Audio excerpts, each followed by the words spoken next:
네, 다음 주 화요일이면 대한민국을 이끌어갈 차기 대통령이 결정됩니다. 이제 코앞으로 다가온 셈인데요. 노동절인 오늘도 한 표가 아신 후보들은 유세 총력전을 펼치면서 지지를 호소했습니다. 네, 정치부 성승환 기자와 함께 자세한 얘기 나눠보겠습니다. 네, 어서 오세요. 네, 안녕하십니까? 네. 자, 먼저 더불어민주당 문재인 후보부터 오늘 어떤 일정 소화했는지 정리를 해주시죠. 네, 오늘이 이제 근로자의 날이다 보니까 문 후보는 근로자의 날 기념식에 참석을 했습니다. 이 자리에서 자신이 1세대 노동 변호사 출신임을 강조를 하면서 노동계와의 인연을 강조하는 모습을 보였습니다. 그리고 또 한국노총과 대선 승리 노동 존중 정책연대 협약 체결식을 가졌거든요. 이 자리에서는 약속을 하나 했습니다. 경제 성장이라는 이름으로 노동자에게 희생을 강요하지는 않겠다. 이렇게 얘기를 하면서 한마디로 노동계 표심을 공략했다라고 말씀을 드릴 수가 있겠습니다. 그러면서도 중간중간 경쟁 주자들에 대해서 견제 구두 날리기도 했는데요.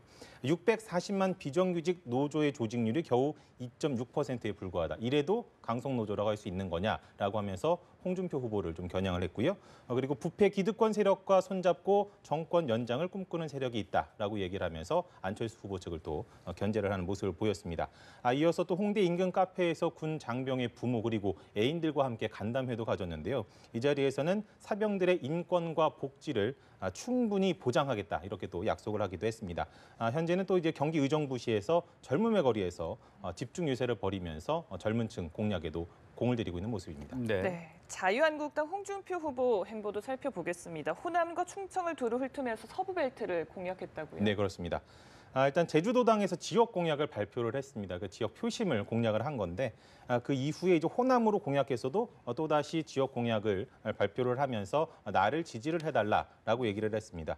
특히나 이제 불모지 호남 지역 같은 경우에는 상당히 좀 고개를 숙였다, 몸을 낮췄다라고 표현할 수 있는 발언을 했는데요. 10%만 찍어주면 은혜를 갚겠다라고 이야기를 했습니다.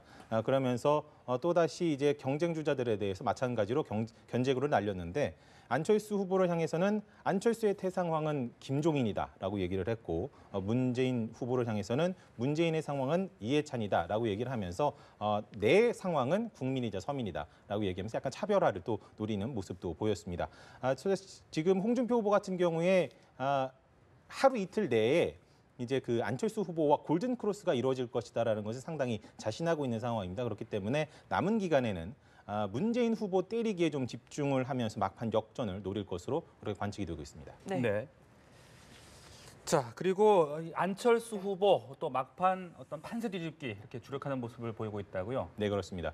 사실 이제 17일에 공식 선거운동이 시작된 이후에 그때 당시에 굉장히 초접전 양상, 초박빙 양상을 보였는데 시간이 지나면 지날수록 점차 격차가 조금씩 문재인 후보와 벌어지는 모습을 보이고 있고 또 하위 주자였던 이제 홍준표 후보가 상당히 좀 치고 올라오는 모습을 보이기 때문에 약간의 뭐 좀 쉽게 표현을 한다면 샌드위치 신세가 됐다라고도 해도 과언이 좀 아닐 것 같습니다. 네. 그러다 보니까 이제 동시에 겨냥하는 모습을 보였는데요. 이제 과거 정치와 기득권 정치라는 프레임을 들어서 두 후보를 좀 견제를 하는 모습을 보였습니다. 그러니까 결국에는 지금 현재의 경제 위기 또 안보 위기를 만들어낸 것이 결국 역대 정권들인데 양당 체제 하에서의 진영 간의 대립이 원인이었다라고 규정을 하면서 기득권 정당의 그 거대 양당의 후보들이기 때문에 이들로서는 지금의 현 사회를 개혁할 수 없다 이렇게 얘기를 하면서 지지를 호소했고요. 그러면서 특히나 이제 문재인 후보가 집권을 하게 되면은 국민이 분열된다라고 하면서 반문 정서를 다시 한번 좀 규합을 하는데 주력을 하는 모습이었습니다. 아까도 말씀을 드렸습니다만 지금 1강 2중으로 좀 대선 구도가 재편되고 있는 상황에서 이것을 좀 다시 한번 반전을 모색하는 그런 모습으로 볼 수가 있고요. 네. 동시에 이제 문재인 후보와 격차를 최소화하고 홍준표 후보와는 격차를 벌리려는 그런 시도로 볼 수가 있을 것 같습니다. 네.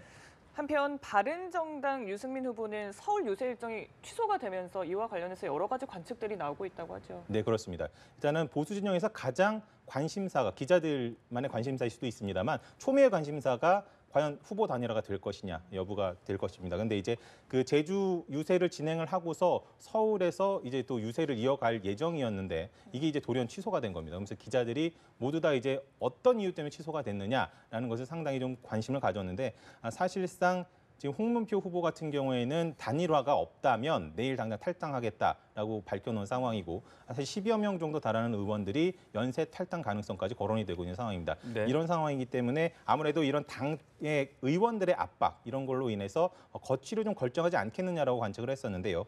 유승민 후보는 이제 그 기자들과 만난 자리에서 단일화의 입장은 변화는 없다. 그러면서 완주는 당연한 것이다라고 얘기하면서 그 가능성을 일축을 했습니다. 네, 네. 끝으로 정의당 심상정 후보 행보도 좀 알아보죠. 네. 노동자 표심 잡기에 주력을 하고 있다고요. 네, 그렇습니다. 청계천 전태일 다리에서 노동 헌장을 발표를 했습니다. 내용이 가장 강조한 부분만 보면요.